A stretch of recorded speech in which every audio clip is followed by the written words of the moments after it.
যাতে করে ওনাকে নিরাপদ রাখা যায়। আমরা সকল রাজনৈতিক নেতৃবৃন্দ তারা যাতে নিরাপদে থাকে সেই নিরাপত্তার ব্যবস্থা করার জন্য সরকারের প্রতি আহ্বান জানিয়েছে। সেটি নয়, মূলত হচ্ছে আমাদের ভিতরে যেন এমন একটি ঐক্য থাকে যাতে করে আমরা সকল রাজনৈতিক দল ফ্যাসিবাদ বিরোধী যে কোনো ফ্যাসিবাদ বিরোধী ঐক্যকে আমরা সবাই মিলে যেন আঁকতে পারি, তাতে করে জাতীয়ভাবে এই সন্ত্রাসকে আমরা মোকাবিলা করতে পারি। যদি আমরা গণতান্ত্রিক শক্তিসমূহ পরস্পর বিচ্ছিন্ন হই এবং পরস্পরের বিরোধিতা করতে থাকি তাহলে ফ্যাসিবাদ আশকারা পাবে। সেই জায়গায় যেন আমরা না যাই, এই আহ্বানটাই আমরা জানিয়েছি এবং এটাই হচ্ছে মূল ভিত্তি। যদি আমাদের ভিতরে ঐক্য থাকে এবং আমরা গণতান্ত্রিক শক্তিগুলো, গণতান্ত্রিক রাজনৈতিক দলগুলো যদি ঐক্যবদ্ধ থাকি, আমাদের ভিতরে বিভেদ না থাকে, তাহলে পরে আমরা জাতীয়ভাবে এই জাতীয় সকল ধরনের সন্ত্রাসকে মোকাবিলা করতে পারবো এবং ফ্যাসিবাদের দূষরদের যে কোনো ষড়যন্ত্রকে মোকাবিলা করতে পারবো। আমরা জানি এই শক্তি দেশের ভিতরেও সক্রিয় এবং দেশের বাইরেও সক্রিয়। আমরা ঘটনার সুষ্ঠু তদন্তের জন্য এবং তড়িৎ ব্যবস্থা গ্রহণের জন্য আহ্বান জানিয়েছি। আপনাদেরকে স্মরণ করিয়ে দিই, গত 5ই নভেম্বর বিএনপির একজন সম্ভাব্য প্রার্থী, আমরা যে মনোনয়ন ঘোষণা করেছি প্রাথমিকভাবে, তার একজন প্রার্থী জনাব এরশাদুল্লাহ, চট্টগ্রাম মহানগরের চট্টগ্রাম 8 আসনের প্রার্থী, তার উপরে প্রাণবিনাশী হামলা হয়েছে।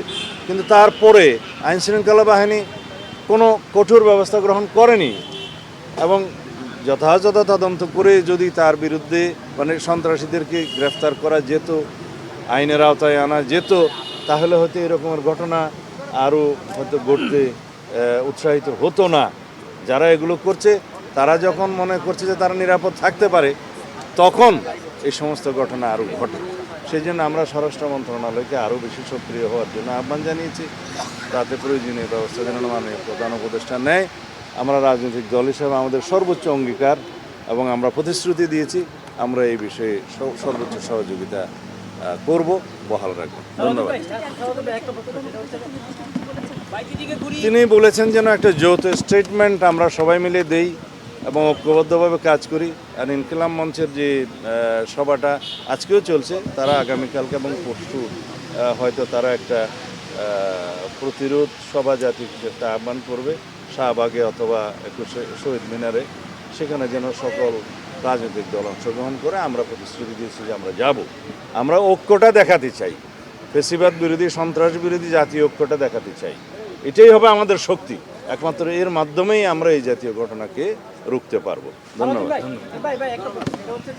প্রথমে আপনাদের একজন ক্যান্ডিডেট, এরপরে উসমান হাদি। নির্বাচন যেহেতু অলরেডি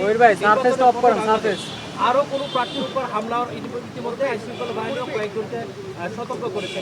এই যে এই ধরনের হামলা নির্বাচনের সাথে আমরা পেয়ে আসছি, আরো বড় ধরনের হামলার আপনারা আশঙ্কা করছেন কিনা? সরকার আপনাদেরকে কি প্রতিশ্রুতি দিতে পারে? আমরা এই জাতীয় যে কোনো রকমের আশঙ্কাকে উড়িয়ে দিচ্ছি না, তবে সরকারের দায়িত্ব আছে, রাজনৈতিক দলসমূহের দায়িত্ব আছে, জনগণের সচেতনতা জরুরি। সেই জন্য আমরা বলেছি যে স্বরাষ্ট্র মন্ত্রণালয়, আইনশৃঙ্খলা বাহিনী, যৌথ বাহিনী এবং সরকার, জনগণ, রাজনৈতিক দলসমূহ মিলে ঐক্যবদ্ধভাবে যদি আমরা এগুলোকে মোকাবিলা করি, ইনশাআল্লাহ এই ধরনের ঘটনা আমরা বন্ধ করতে পারবো। কমপক্ষে আমরা এই প্রিকশনারি মেজার্স হিসাবে আগের থেকে আমরা সজাগ হতে পারবো, তাহলে পরেই হবে। তবে এই জাতীয় ঘটনা দুই একটা বিচ্ছিন্ন ঘটনার মধ্য দিয়ে যদি পতিত ফ্যাসিবাদ মনে করে বাংলাদেশের নির্বাচন রুখতে পারবে, সেটা ভুল ধারণা। তারেক রহমান তো দেশে ফিরছেন, তার নিরাপত্তা নিয়ে কোনো আলোচনা হলো কিনা? এই বিষয়টা আজকে এখানে আলোচনা হয় নাই। অবশ্যই বিষয়টা আমাদের জন্য সর্বোচ্চ অগ্রাধিকার। আমরা দলীয়ভাবেও চেষ্টা করব, সরকারকেও আহ্বান জানাবো যাতে ওনার নিরাপত্তা নিশ্চিত করা হয়।